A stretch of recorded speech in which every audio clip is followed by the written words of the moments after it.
Iya. Ridho marzatillah tasawuf Bisafati Rasulillah Muhammadin sallallahu alaihi wasallam. Al-Fatihah. A'udzubillahi minasyaitonir rajim. Alhamdulillahi rabbil alamin. Siratal ladzina an'amta 'alaihim. Sanillah hadrati musannifu hadzal kitab fatul qarib.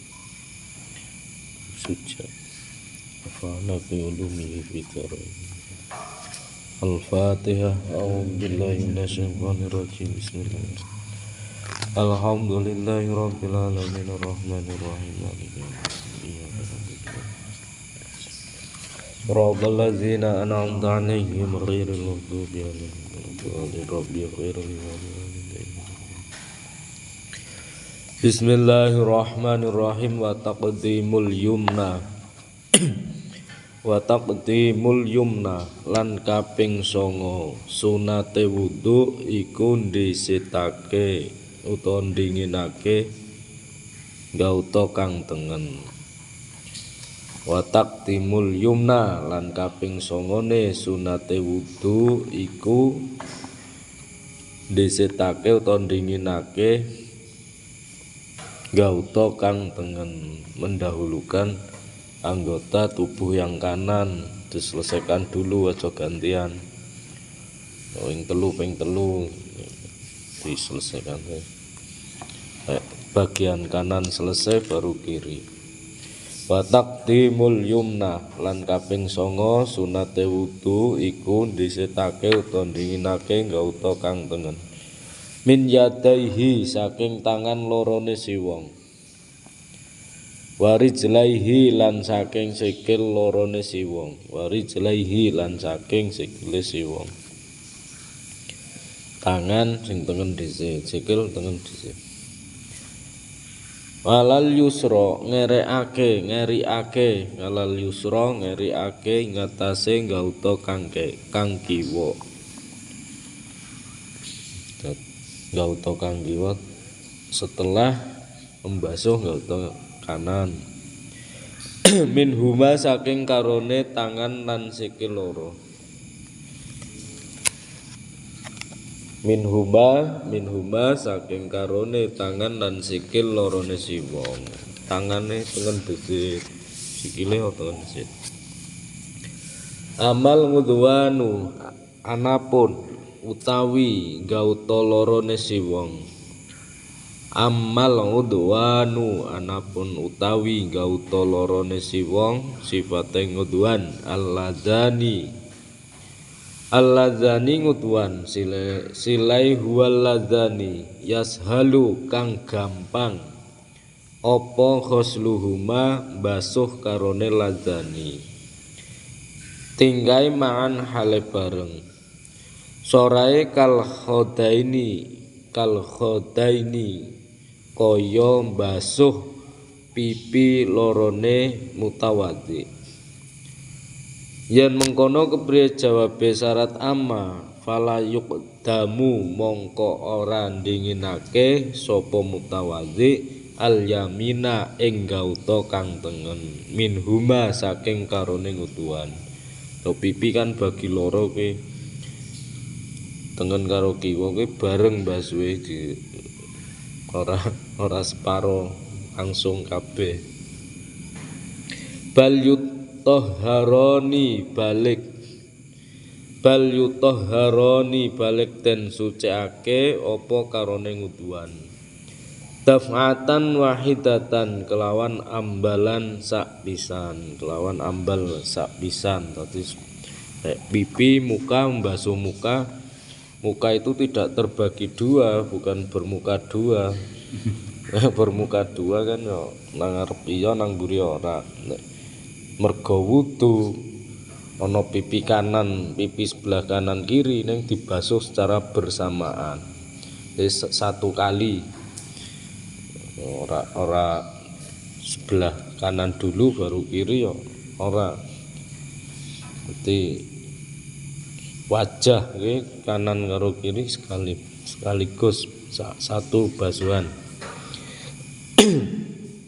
Wa zakaro lan nutur sapa al musannifu Mbah Musannif iki sing ngarang kitab, penulis kitabe dijenengi musannif, penulis pengarang Fathul Qorib Syekh Abu Suja. Sapa al musannifu Mbah Musannif saniatas taslisal ngudwa ing sunat ngaping teluni pira-pira nggauta. Dadi ping telu basuh tangan gauta ping telu ke dibaleni ping telu sunat.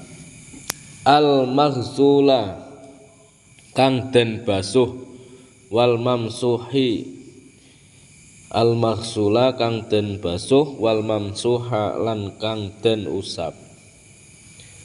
Dadi sing dibasuh nek basuh ke basuh tangan, ngusap-ngusap rambut. Basuh ke kudu teles kabeh, ngusap meratani, ora kudu dikum banyu nek ngusap. Wal mamsuhalan kang den usap fi qalihi ing dalem pandikane Mbah Musannif. Wa taharatu utawi kaping 10 ana apa sunate wudu iku nyuceni gauta. Wa taharatu utawi kaping 10 ana apa sunate wudu nyuceni gauta. Ana iku salasan ngaping teloni. Ngaping teloni lagi. Ki angel oleh maca. Fi qaulihi dalem pandikane Mbah Musannif wa taharatu tawi kaping 10 ana apa sunate wudu nyuceni gauta. Ana iku salasan ngaping teluni. Karena yakunu kun khabare kana zaitun wa iman khabare nasab. Wa fi ba'din nushi lan iku tetep kesebut ing dalem setengah kitab nushah. At-tikraru utawi bolan baleni dawuh. Ailil maghsuli tegese bolan baleni dawuh maring basuh. Wal mamsuhi lan bolan baleni dawuh maring ngusap. Dadi karepe iki ora cukup sepisan. Dadi sunate wudu sing nomor 10 kaping 10 ke lem basuh gauta ping telu. Luwih kang telu kepriye nek banyune akeh ora apa-apa ping 5 ping 7 nek banyune akeh. Sebab kaping ping telu dikhawatirkan satu kali basuhan ora teles ora urata. Wal muwallatu lan nuli-nuli wa yu'abbaru lan den ngibaratake apa dawuh nganha saking al muwalah bola nuli-nuli den ngibaratake bitatabungi kelawan tatabuk wahia utawi sing jeneng tatabuk iku alla yahsila ing yen to ora ayyakhsila ing yen to ora hasil bainal ngudwaini ing dalem antarane misah gauta loro. Apa sing ora hasil tafriqu kasiru misah kang akeh. Bal yadhuru balik bisa suci apa al ngudwu basuh gautane mutawaddi. Ba'dal ngudwi ing dalem sawuse basuh gauta kang weneh. Dadi misal wudu, awakmu wudu pas kari masuk sikil kok banyune entek. Pindah krane mati, kari basuh sikil kok krane mati. Pindah nggon selagi urung garing kuwi basuh raine urung garing, tangane urung garing. Kuwi bisa langsung diteruske basuh sikil loro pindah nggon iso, selagine isih teles. Nek wis garing ora iso. Berarti wudune ra rampung. Nek tesih teles pindah neruske iso. Kan kadang kendala krane mati.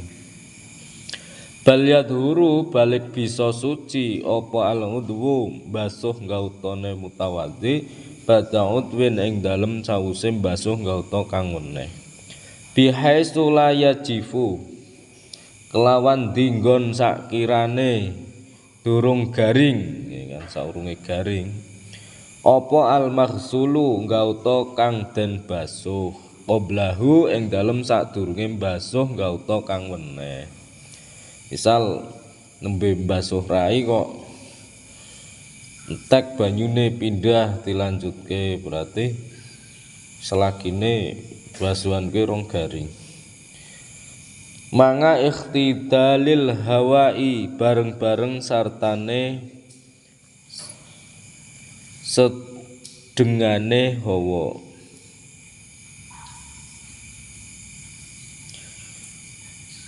Wal mizaji lan sumuke awak wazamani lan mongso wa iza salasa lan ari kalane basuh gauta kaping 3 yen mengkono kepriye jawabe syarat iza fal i'tibaru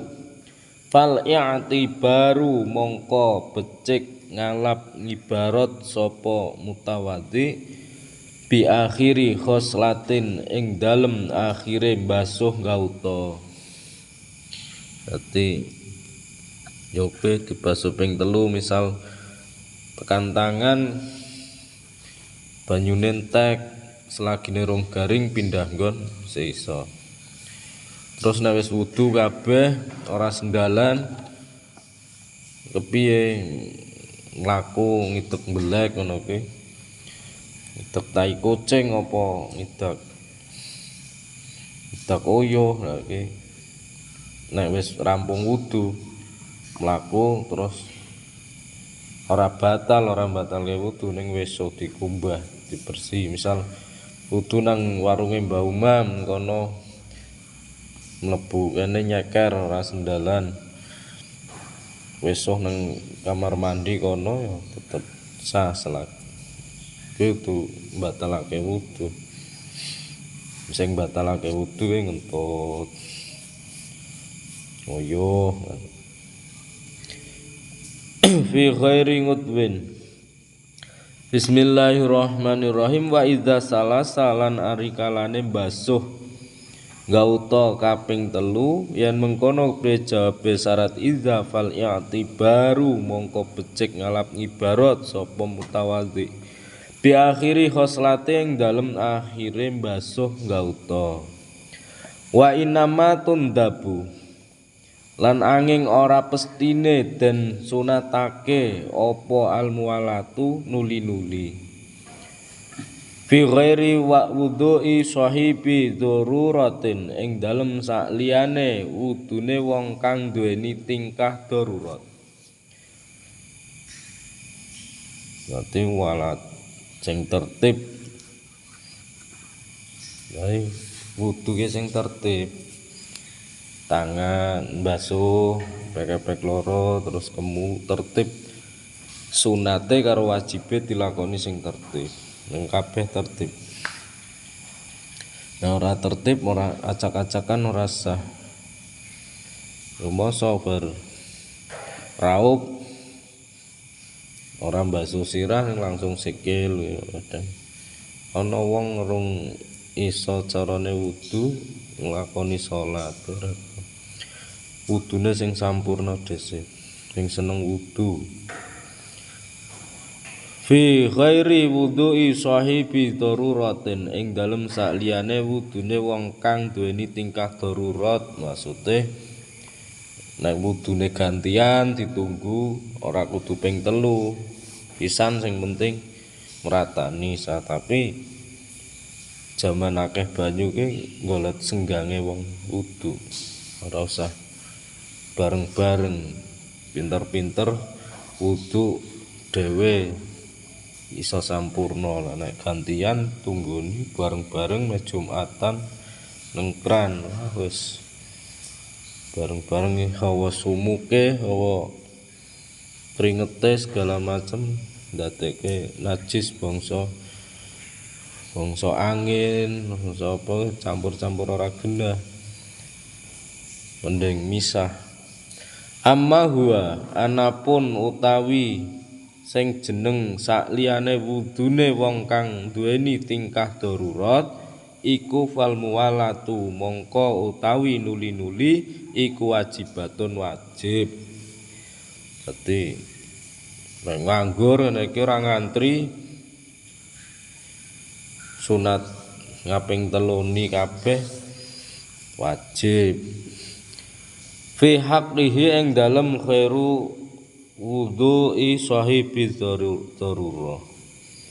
Fi haqqihi ing dalem hake wudune khairu sahibi darurah. Dadi wa baqiya lan masih utawa tesih lil wudhu'i kadhe wong kang wudu apa sunanu akhiri pira-pira sunate wudu kang weneh mazkuratun kang wis den tutur fil mutawalati ing dalem pira-pira kitab kang wis den beber. Sunate wudu akeh 10 nang Fathul Qorib ini dilakoni tambahan-tambahan Fatihah paring banyu segala macem ki tandane hati-hati le wudu. Hazau tawiki Hazau tawiki langgit kang bakal hadir ing dalem penggalian Mbah Musonef. Hazau tawiki ku faslun ana anggit pasal sakwiji kang bakal hadir ing dalem penggalian Mbah Musonef. Hadza utawi iki ku faslun ana anggit fasal sakwiji kang bakal hadir ing dalem penggalian Mbah Musonef ibarate fasal fil istinjai ing dalem mertelake sesuci sakliyane nganggo banyu. Sing jeneng istinja kuwi sesuci sakliyane nganggo banyu, tapi ora njur cewok nganggo arit, ora dadi nguyuh dioser-oserke bantrek ora ono kuwi.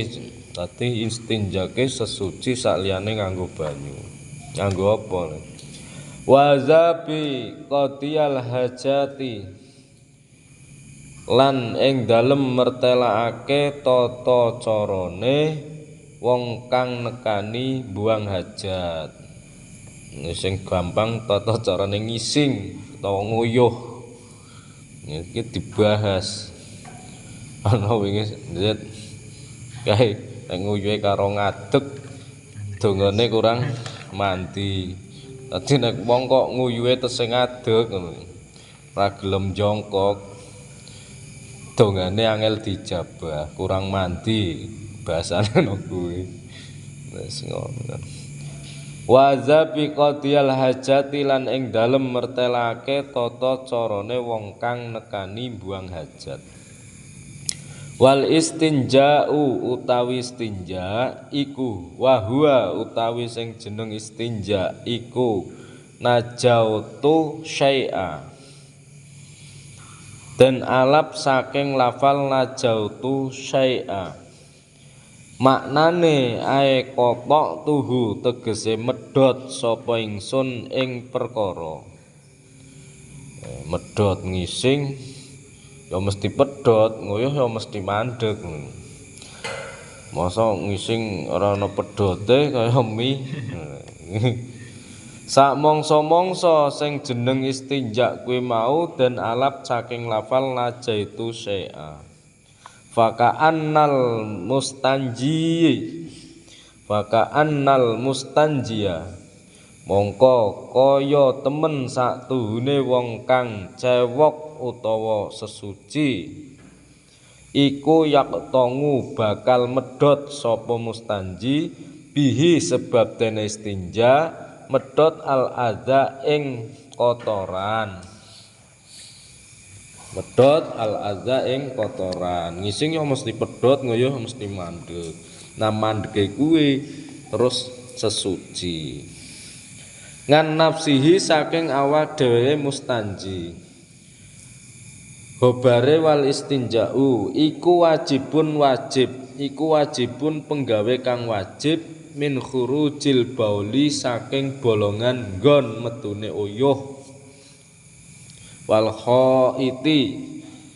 khaiti lan saking bolongan nggon metune tai. Bolongan sing nggo metu uyuh ya bolongan ngarep. Bolongan metune tai mburi. Lah nek diselang kepriye ya beda meneh. Dadi sawise metu uyuh utawa metu tai ya kudu disuceni sing jelas, sing bersih tenanan. Uli sesuci kuwi mau bil mai kelawan nganggo banyu. Awil hajari utawa nganggo watu. Lah kepiye nganggo tisu kepiye? Iki nang kene bab istinja menjelaskan sesuci sawise nguyuh utawa ngising ana kalane nganggo banyu utawa nganggo watu. Nek istinja berarti sakliyane nganggo banyu. Nganggo watu. Asike ana tisu, priye dibahas apa ora? Wa malan barang silaima fi maknahu kang tetep ing dalem maknane sesuci nganggo watu. Bayane maknahu min kulli jamidin. Nyatane saben-saben barang kang atos tahirin kang suci. Dadi nek sesuci sakliyane nganggo watu berarti nganggo barang sing atos. Contone watu. Ning ora kena wesi. Barang sing atos ke sebangsa watu. Kolingin tur bisa bedulake utawa nyucikake khairi muhtaromin tur kang ora den haramake. Ya bener maknane istinja kuwi mau sesuci nganggo barang kang atos tur ora den haramake. Walakinil afdalu tapi utawi kang luwih utama iku ayyas tanjia nyento cewok utawa sesuci sapa mustanji nanti oleh sesuci awalan ing dalem kawitane istinja. Ule sesuci kuwi mau bil ahjari kelawan nganggo pira-pira watu. Sing apik nganggo watu. Jaman dhisik saiki nganggo tisu basah. Tisu basah ya gabungane air. Tisu kering kepriye? Summa yadbanguha nuli sak keri-kerine ngenut bureni sapa mustanji ing ahjar. Nanti oleh ngenut bureni sanian ing dalem ambal kaping pindho, ora cukup mung sepisan. Ulihe ngenut bureni sesuci kuwi mau bil mai kelawan nganggo banyu. Wal wajibu tapi utawi perkara kang wajib kaduwe mustanji, kaduwe wong kang buang hajat iku salasu masahatin, telu pira-pira usapan. Yo kabeh ping 3 lah. Walau bisalah sati atrafi hajarin lan senejan anane istinja iku tetep kelawan nganggo telu pira-pira pucuke watu wahidin kang sawiji. Waya jusulan wenang apa ayak tasira nyento ngringkes sapa al mustanji wong kang sesuci ngalal mai netepi ngatasé banyu ala salah sati ahjarin utawa netepi ing ngatasé telu pira-pira watu. Sifate ahjar yang koi kang bersih bihinna sebab dene salah sati ahjarin apa al mahalu panggonane sesuci. Senajan sapisan bersih ning kudu ping 3 kaya dene banjur tai nang kamar mandi senajan ping 10 wis ora keton banyune, ora keton kotorane, ora ketok kotorane ning kudu ditambahi 20 gayung apa 20 gayung, itu bersih tenanan. Dicek wis diganjur metu meneh apa ora, mumbulne apa ora taine. Kan dadi mbahyani wong sing berikutnya, orang berikutnya. Qayyide in hasala lamun hasil opal ingqau bersihake biha sebab dene salah sati ahjar. Wa ila lan lamun ora bisa hasil apa ingqa zada mongko becik nambahi sapa mustanji alaiha ing atase salah sati ahjar. Berarti ping 3 kok ora bersih tambahi sing akeh. Iki istinja nganggo watu ping 3 ora bersih tambahi. Gimana padha karo banyu sasuci nganggo banyu oleh ganjur bekas nggo nguyuh kaya ora cukup ping 7 iso ping 11 ya takerane ember falcon kae nguyuh sepisan banjure takerane ember falcon mergo banyu akeh ngati-ati wong-wong akeh ngalaiha ing atase salah sati ahjar hatta yang kia sehingga bersih apa mahal hatta yang kia sehingga bersih apa panggonan wayusanu lan den sunatake ba'da zalika ing dalem sause mengkono-mengkono bersih panggonan apa atas lisu ngaping teloni ya ping 3 lah umume. Faida roda mongko tatkalane ngarepake sapa mustanji al iqtirsyara ing ringkes ngala hadima ing atase salah sijine banyu lan watu.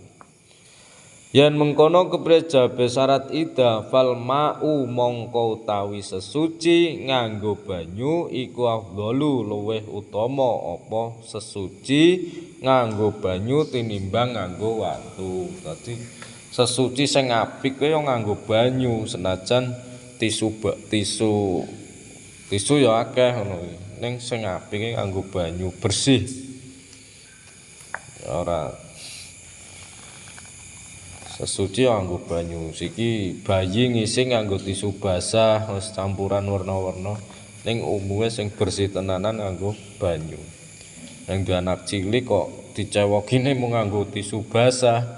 Ya sih reget najis kudu banjur karo banyu tenanan sing bersih. Iki zaman pempes juga ya panggonane sering-sering diganti aja mung pempesan sedina full. Yo najis digawa nggo apa nek kelamin kok dikom nganggo najis sesuwen-suwen kuwi dadi nggon ngendoke setan. Dadi tambah suwe nggon manake setan tambah suwe gede anake dadi ahli zina, ngacengan sih kontole utawa kuwi. Dadi wong sing nganggo pempes ya oleh nganggo pempes ning aja sesuwen-suwen nganggo pempes kudu nek wis full sering dibasuh nganti bersih tenanan. Sebab nek ora bersih tenanan metune kotoran kuwi dadi nggon kesenengane bangsa setan, bangsa jin. Jenis jin al-awar nek jeneng jin al-awar kuwi manggone nang kelamin. Seneng banget gawe hawa nafsu. Nek wis gedhe kelamine ra bersih utawa sesucine ra bersih dadi hasrate terlalu beresiko tidak bisa dikendalikan. Mongko akeh ustad-ustad sing kena kasus pencabulan segala macam, cara sesucine kurang tenanan. Kudune weruh barange wong wedok utawa barang kuwi kelamin, bagaimana cara mensucikan kok malah bagaimana cara menggunakan, kan repot. Kudune dibersihkan sing tenanan kok malah diajari sing ora bener kan. Mergo sesucine ora jelas. Yakin nek sesucine tenanan weruh barange nggon najis, nggon metune uyuh, nggon metune najis kuwi ya. Wah iki kok mambu, kok ana najise, berusaha membersihkan sing tenanan nganggo banyu. Aja terpaku karo pempes utawa tisu basah, wajib sabun sing tenanan sing bersih nggo banyu. Faiza roda hatta wayusanu lan den sunatake badha zalika ing dalem endi wae. Bismillahirrahmanirrahim. Al-iktisar ing ringkas najis. Bismillahirrahmanirrahim. Fal ma'u mongko utawi sesuci nganggo banyu iku afdalu luweh utama apa sesuci nganggo banyu tinimbang nganggo watu. Jelas. Ngilate apa sesuci nganggo banyu kuwi mau luweh utama, sebabe apa kok sesuci nganggo banyu luweh utama? Li annahu krana temen satune banyu iku yuzilu bisa ngilangake apa banyu, bisa ngilangake ngainan najasati ing kahanane najis. Dadi kahanan rupane ambune ilang mergo dibanjur nganggo banyu, dibersih nganggo banyu. Dan nek nganggo tisu basah mengganti baunya najis karo wewanginan. Oke, diganti air raksa mambune dadi ganti. Tidak membersihkan najis, ning mengganti mergo karo alkohol segala macam. Ngono. Kuwi kan repot, tambah gede bocahe kontole utawa memeke dadi panggonan ngendoke bangsa setan ditempeli terus. Mergo cewoke nganggo tisu basah, dipempesi terus, nah ini repot. Dipempesi kok 24 jam atau 1 harian, ini repot. Nah, nek wong pempesan nganggo pempes, wayah salat dicek. Aja nganti wayah salat ora dicek kok kelamine tergenang oleh najis atau uyuh atau BAB. Lagi aturane nganggo pempes setiap waktu salat ki senajan urung kebek dibersihi disuceni. Li annahu krana temen satune banyu iku yuzilu bisa ngilangake apa banyu bisa ngilangake ngenan najasati ing kahanane najis. Wa saruha lan bisa ngilangake ing labete najis. Asare labete bersih.